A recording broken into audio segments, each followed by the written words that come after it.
Hi everyone, I'm Scott Stokely and I'm chatting with Brodie Smith.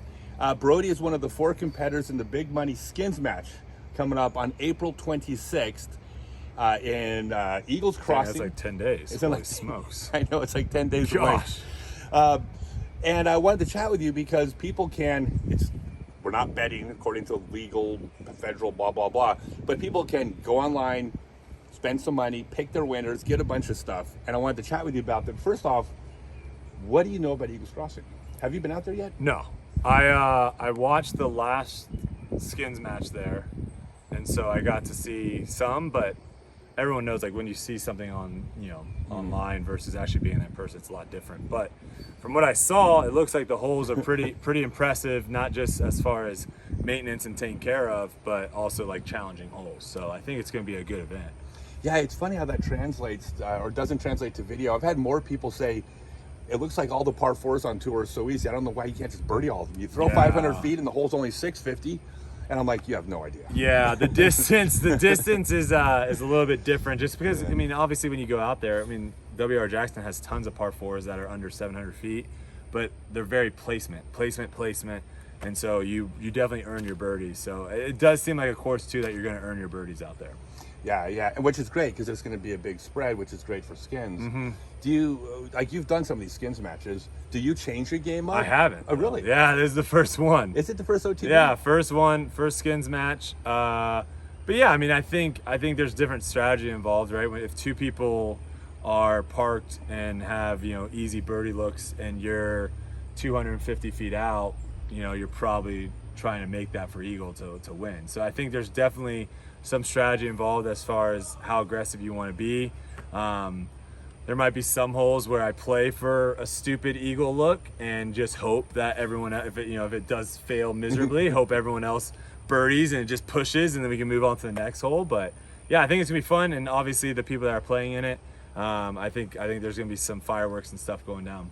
Yeah, it's one thing about, like, like if I went out there and had 16 pars and 2 birdies with a respectable 1,018 round, that's 0 skins.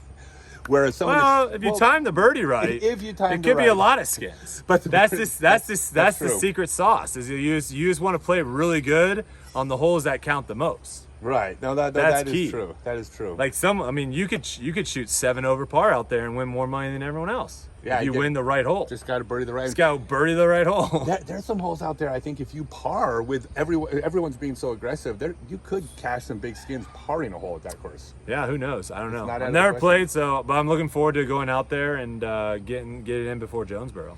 Right on. So people have a chance to pick. Is it before Jonesboro? No, it's after Jonesboro. It's Tuesday after Jonesboro. It's before DDO. Before DDO, yeah. It's on the way out. All right. I should probably put that down. You might mark it on your I just got done playing at this course, and have you played out here? I have not. It is a mental grind, but I think this is what disc golf should go to eventually. Where it's like every hole you're grinding. Right. Okay. So like every par is respectable, and every. If you're off by a little bit, you are grinding the rest of the hole. So I think it's one of the more exhausting rounds of disc golf because you can't just like turn off. You're always constantly on, and I love it. I love it because I don't know, I think sometimes you get, obviously scores wise, but sometimes you get to some courses where everyone's just like going through the motions, right? You're just stepping up and it's who can hit the best stock shots. Where out here, obviously everyone knows what they're doing off the tee, but you're very rarely ever in the same spot. So I think Eagle Crossing's like that too, though. Like it's challenging. Like you're not just throwing a hyzer and landing in a landing zone and then having an easy upshot. Like you're having to execute a shot off the tee, and then your upshots that you have to execute too to get birdies. Constant problem solving. Yeah, constant trying to figure out lines. I love it. Yeah. No, I think that's way more fun just because like the longer you've been playing, especially, the more it's like I've seen that shot before. Yeah. But if it's new, or just having like 3 options. And like trying to figure out like, all right, if I go for this option, I throw bad, is that better than going for this option if I throw bad? And like trying to figure out where your misses should be. I love all that stuff. It's like, like you said, trying to solve the puzzle. Yeah, and that's the stuff that just doesn't translate to video, and you see like how hard these courses actually are. Let me ask you a question. I'm going to go slightly off topic, but what I've always heard about ball golf, because you have a big ball golf background, is that it looks like putting's not that hard, and then but I've heard people say that if a country club player putted on a PGA green, they would quit. They'd quit the game. Yeah, it doesn't translate how hard those greens are. Is that a similar analogy? Yeah, it's obviously it's very hard to like transition from that to disc golf because for the most part greens are the same. Obviously there are some, like I haven't been out to Masters Cup at De La, but I've heard like the greens out there can be really nasty with rollaways and all that you have to worry about, right? Roots and all that. So like I think that's probably the best transition of like you're playing in a course where there's a basket in the middle of the field. If you miss a putt, you have the same putt. Where out there, you miss a putt, you could potentially roll away. That might be the best kind of analogy to like a standard, normal, typical country club course in the PGA Tour. Also, you got to think too of where they're putting pins. They can adjust pins every day, and so they can put pins in spots that maybe entice you to go for. And if you miss it, now you're short side, getting up and down from there is super challenging. Or they put it in spots where, again, very, very rare do you play a course where you're like, and correct me if I'm wrong, you've been playing a lot more courses than I have, so you would know. When you see a basket, most of the time, you're just trying to throw a shot to get as close as possible to the basket. On a standard for the most part. On a non-tour course, yeah, for the most part. Now, even on some tour courses, you're still just like, anything inside of 30 feet I'm happy with. But then, like, you've played on courses, I'm sure, too, where it's like, this side of the basket is bad. I need to land 30 feet over here. You need to like quadrants. You have to almost choose where you're going to mess up to. Yes. Yeah. And I think that is almost on every PGA Tour course of trying to figure out where your miss is, because if you miss in the wrong way, you take a birdie off the table. Par is going to be super tough, and now you have bogey in play. So, it's obviously really tough with those greens, and they roll so much faster. It's so hard to putt because now you have a 4-footer, and if you miss it, you have a 4-footer on the way back. So, I'll stick to throwing for. Did you watch the Masters? You see Scotty Scheffler at the end? He 4-putted inside of like 8 feet. He 4-putted. He still won. I didn't. He still won, but he kind of like all of a sudden showed that he was human and like showed how hard putting is because he just was going back and forth. So you're saying the best strategy in disc golf as well as ball golf is to have at least a 5-stroke lead going into the last I mean, obviously that's good strategy. That's ideal. All right, so plug yourself, because people can bet, they can choose you. They think you're going to win the most skins. Is that what it is? Most skins? Like most money won? Yeah, most money won. Okay. Well, let me tell you how it works first. So the idea is people can pledge $30, $50, or $100. Okay. And what they're going to get is like $60 in merchandise, $120 in merchandise, and $200 in merchandise, or some amount. Oh, wow. So you get a bunch of stuff back.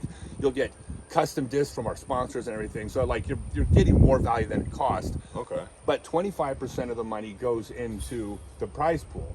Okay. Trying to raise at least another like $10,000 or $15,000 added to the money that's already there is what the goal is. Heck yeah. And if you pick the right person, if they pick you, there's odds and there's details. I'll put a link below. But they can pick you. So tell everybody why they should pick you. This is where you can trash talk. I won't get offended at the age. I mean, I feel like I feel like if you're trying to like win the most, I don't know how the odds work, but I'm assuming if you're trying to win like the most money, then you sometimes sprinkle it on the underdog, right? You sprinkle it on the person that has the highest odds. So yeah. I'm assuming I'm probably gonna have the highest odds. So no, I got the worst odds. Oh, you do? Oh, yeah. Okay. All right. Well, if you want to be like more in the middle, and you're like, I want to be risky, but I don't want to be too risky. I might be like the risk averse pick. Flattered by you being polite there. Well, I mean, I guess that's what it is, right? So no, based on players' ratings, that's what that was. Okay. It was a fair assessment. Okay. But yeah, so certainly Eagle and Calvin have the best odds, because they for sure.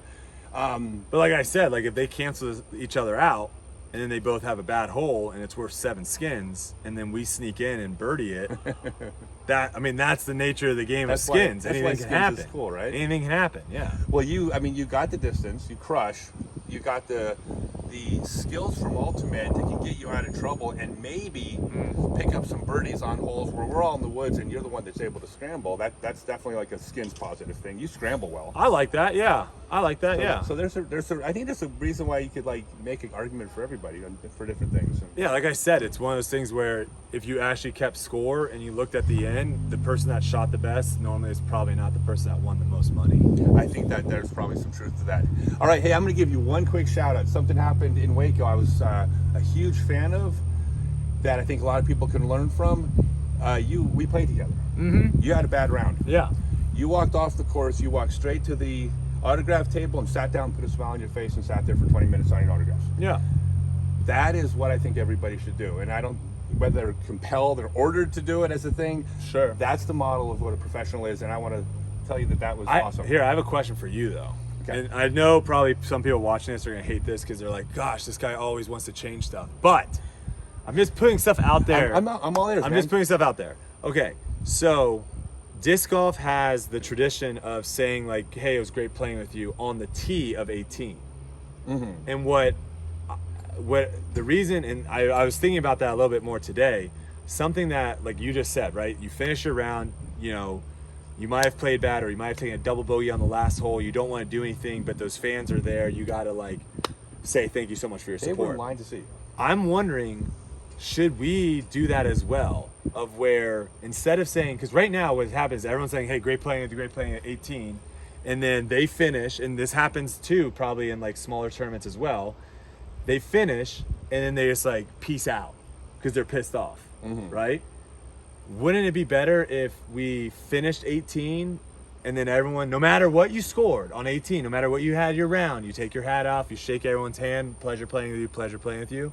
Because I feel like right now we have it to where if spectators are watching, it can be really weird if someone's like basically putts out and then immediately just storms off in frustration.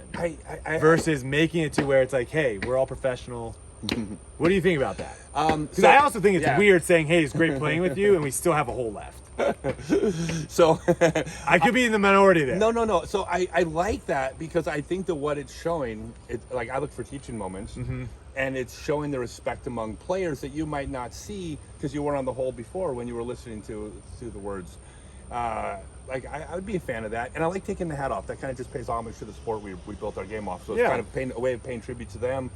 I'm a fan. It's just awkward when you're just like, "Hey, great playing, and then you shank your tee shot into a tree, and you're like, I don't know. I could be the minority. I've played with a couple people that say the same thing, of where it's awkward because then a lot of times you do end up saying afterwards, "Hey, good playing with you again." So you're doing it like twice. Right. But I gotcha. Just throwing it out there. Could be the worst idea ever. No, believe me, a lot of other sports do it. Like almost 99% of every other sport does it. I would fail to call that the worst idea ever. I was going to say, we might be the only sport that says good playing with you before the actual event is over. Right. You haven't sat in on my marketing meetings for worst ideas ever. Just go back to 6-year-old Facebook posts when I wasn't making any money. Heck yeah. I lined up the worst ideas ever. Heck no, yeah. it's cool, man. Hey, again, thank you. Yeah, I'm pleasure. enjoying getting to know you this year. Yeah, you doing Jonesboro? I'll be in Jonesboro. Heck yeah. Yep, Okay. and then we'll see you at Eagles Crossing. And we'll have to get you on the channel at some point because me and Ezra's got this thing going. Who would you want to play it with as your doubles partner? If you could pick anyone. If I could pick anybody, like now, obviously, it's like got to be someone that you have chemistry with. We don't want two people that you're just like you're not talking with. I mean, me and Simon. And Simon? Ooh. I would say Simon would be a good one. Simon, that's a well, good one. like Simon is me 2.0. Like, I did my Simon years without social media, but it was really the comparisons are very similar. That'd be a nasty team. His backhand, your forehand. That'd be a nasty team. Yeah, it'd be good skins. We're not going to play at Jonesboro. Okay, I'll tell you that much because that course is too long, and I feel like you guys would have a huge advantage over us. So. But yeah, you and Simon at another course, we'll make it happen. I would love that very much. It'd be fun. Cool, man. Thanks. Sweet. All right, thank you, everybody. Remember, there's a link down below. Pick your winner. You're not gambling, but you're also getting twice as much stuff as you paid for, and money goes to the tournament. But it's cool stuff with custom Eagles Crossing logos. Like, you can't buy this stuff. It's like the Masters. You can only get it here. Yeah, so that's what you want to get. Well, actually, I don't want to mislead anybody. It's the Eagles Crossing hot stamp, so technically they may be available for sale. But I don't want to. I don't know. Yeah, we don't want to say that. Okay. Yes, but it's cool. But stuff. it's sick. It's sick. All right, thanks everyone.